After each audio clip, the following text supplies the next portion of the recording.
श्री शिवाय नमस्तुभ्यं भक्तों। जय श्री कृष्णा। स्वागत है आप सबका हमारे YouTube चैनल प्रियंका शास्त्र ज्ञान में। भगवान भोलेनाथ की कृपा हम सब पर सदैव बनी रहे। भक्तों, आज के वीडियो में आप सुनेंगे वर्ष 2024 का आखिरी खरमास कब लग रहा है, कितने दिनों तक रहेगा खरमास, खरमास के समय कौन कौन से कार्य नहीं करने चाहिए, कौन कौन से मांगलिक कार्यों पर रोक लगेगी, कौन से शुभ योग में धनु संक्रांति होगी, खरमास के समय कौन कौन से काम नहीं करने चाहिए और कौन से कार्य हमें अवश्य करने चाहिए, वीडियो में आप सब सुनेंगे। वीडियो में आगे बढ़ने से पहले कमेंट बॉक्स में पूर्ण श्रद्धा भक्ति के साथ हर हर महादेव, जय श्री कृष्णा अवश्य लिखें। चैनल पर पहली बार विजिट हुए, पहली बार मेरी आवाज़ सुन रहे तो चैनल को सब्सक्राइब करके बेल आइकन अवश्य दबाएं। इससे हमारे वीडियो की नोटिफिकेशन आप तक पहुंचती रहे और इस तरह के वीडियो आपको मिलते रहें। भक्तों, हिंदू सनातन धर्म में खरमास का भी बहुत ही विशेष महत्व बताया गया है। खरमास वर्ष में 2 बार आता है। वर्ष 2024 का आखिरी खरमास दिसंबर में लगेगा, जो वर्ष 2025 जनवरी में समाप्त होगा। भक्तों, सूर्य देव जब धनु राशि या मीन राशि में होते हैं तो खरमास लगता है। यह ऐसी स्थिति वर्ष में 2 बार आती है। खरमास के समय कोई भी मांगलिक कार्य नहीं किए जाते, क्योंकि खरमास के समय सूर्य खर पर सवार होकर आते हैं। खर यानी गधे पर। वैसे सूर्यदेव का वाहन भक्तों घोड़े हैं। खर मास में मांगलिक कार्य शुभ परिणाम नहीं देते, इसलिए खर मास के समय मांगलिक कार्य नहीं किए जाते। भक्तों, खर मास का क्या वर्णन मिलता है शास्त्रों में, ध्यान से श्रवण करें। खर मास के समय सूर्यदेव धनु राशि में 1 महीने तक रहते हैं। सूर्यदेव धनु राशि में 1 माह तक विचरण करेंगे। इसी वजह से खर मास का समय 1 महीने का होता है।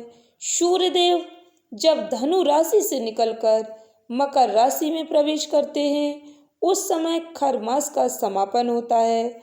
वर्ष 2025 में सूर्यदेव मकर राशि में 14 जनवरी मंगलवार को प्रवेश करेंगे। उसी दिन खरमास समाप्त हो जाएगा। इसके बाद मांगलिक कार्य शुरू हो जाएंगे। मकर संक्रांति वर्ष 2025 में 14 जनवरी को मनाई जाएगी। भक्तों, खरमास के समय हमें कौन कौन सी बातों का ध्यान अवश्य रखना चाहिए। खरमास कब से शुरू होगा? इस वर्ष सूर्य देव का गोचर धनु राशि में 15 दिसंबर रविवार को रात 10:19 पर हो रहा है। उसी समय सूर्य की धनु संक्रांति होगी। भक्तों, इसी आधार पर खरमास 15 दिसंबर को शुरू होगा। रात के समय खरमास लग जाएगा। सूर्य के धनु राशि में प्रवेश करने से पहले ही आप अपने मांगलिक कार्य पूर्ण कर सकते हैं। इसके बाद 1 महीने तक मांगलिक कार्यों पर रोक लगेगी। धनु संक्रांति के दिन शुभ योग कौन कौन से रहेंगे? धनु संक्रांति 2024 में मृगशिरा नक्षत्र होगा। शुभ योग प्रातः काल से लेकर देर रात तक रहेगा। इसके बाद से भक्तों शुक्ल योग रहेगा। मृगशिरा नक्षत्र प्रातः काल से लेकर अगले दिन 16 दिसंबर को सुबह 2:20 तक रहेगा। खरमास 15 दिसंबर 2024 से लेकर 14 जनवरी 2025 तक रहेगा। इसलिए 1 महीने तक कोई भी मांगलिक कार्य नहीं किए जाएंगे। आप जो भी अपने कार्य करने चाहते हैं तो खरमास लगने से पहले ही अपने मांगलिक कार्य कर लें। 1 महीने तक मांगलिक कार्य शुभ परिणाम नहीं देंगे, इसलिए मांगलिक कार्यों पर रोक लग जाती है। कौन कौन से कार्य खर मास के समय नहीं करने चाहिए जो अशुभ परिणाम देते हैं।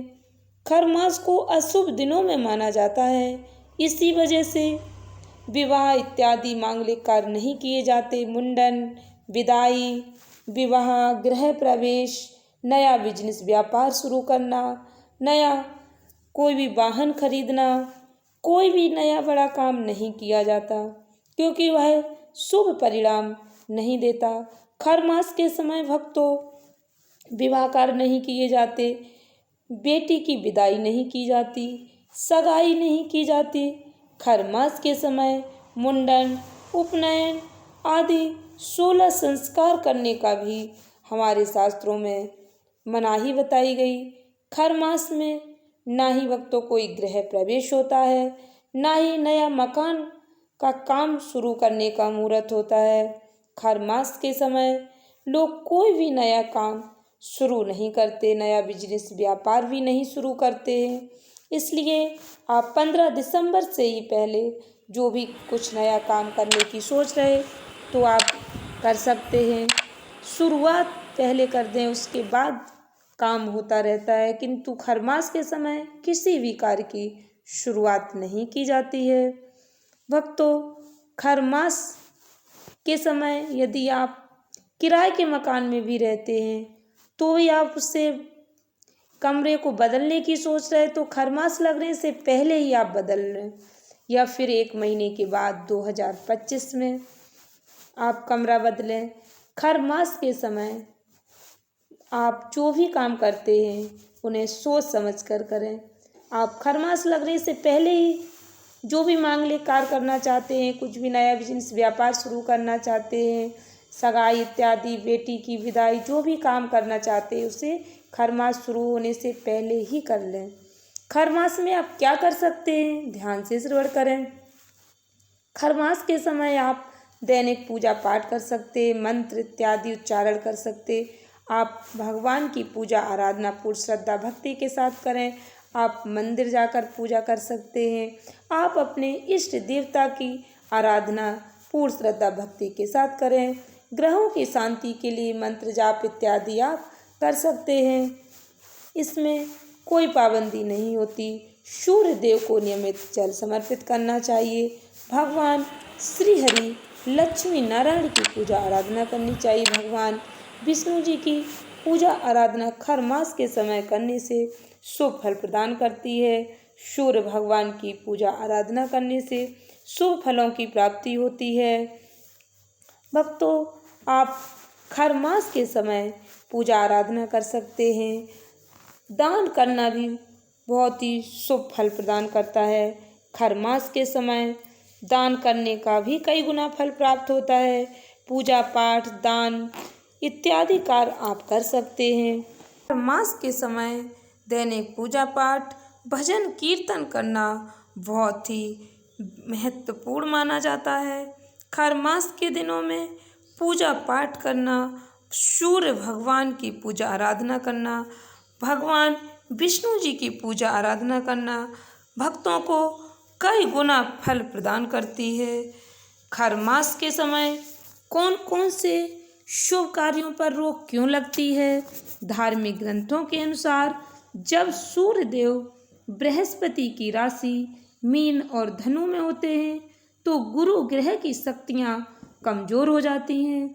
गुरु बृहस्पति को भाग्य का कारक ग्रह माना जाता है, तो दूसरी तरफ जब बृहस्पति की शक्तियाँ कम होती हैं तो शुभ कार्य का फल नहीं प्राप्त होता। इसी कारण खर मास के दिनों में शुभ कार्य करना, मांगलिक कार्य करने पर रोक लगती है। इसीलिए शुभ और मांगलिक कार्य शुभ फल प्रदान नहीं करते हैं। खर मास के दिनों में कौन कौन से कार्यों पर रोक नहीं लगती है? भक्तों, आप व्रत उपवास रख सकते हैं, मंत्र जाप कर सकते हैं। इस समय में भक्तों गरीबों और ज़रूरतमंदों को अन्न दान करना कई गुना पुण्य फल प्रदान करता है। खर मास में भगवान श्री हरि विष्णु जी की पूजा आराधना करनी चाहिए। तुलसी जी को जल चढ़ाना चाहिए। सूर्य भगवान की पूजा आराधना करनी चाहिए। भजन कीर्तन करने से कई गुना पुण्य फल प्राप्त होता है।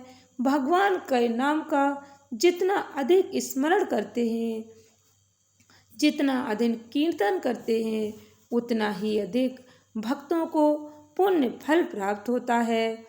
आशा करती हूँ वीडियो में बताई जानकारी अच्छी लगी होगी।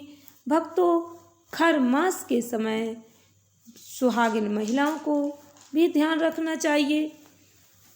खर मास के समय सुहाग से जुड़ी हुई नई सामग्री नहीं खरीदनी चाहिए। आपको जो भी आवश्यकता है आप उसे पहले ही खरीद लें या फिर 1 महीने बाद ही खरीदें। वीडियो में बताई जानकारी अच्छी लगी हो, उपयोगी लगी हो तो वीडियो को अधिक से अधिक भक्तों को शेयर अवश्य करें। चैनल को सब्सक्राइब करें। धन्यवाद भक्तों। श्री शिवाय नमस्तुभ्यम।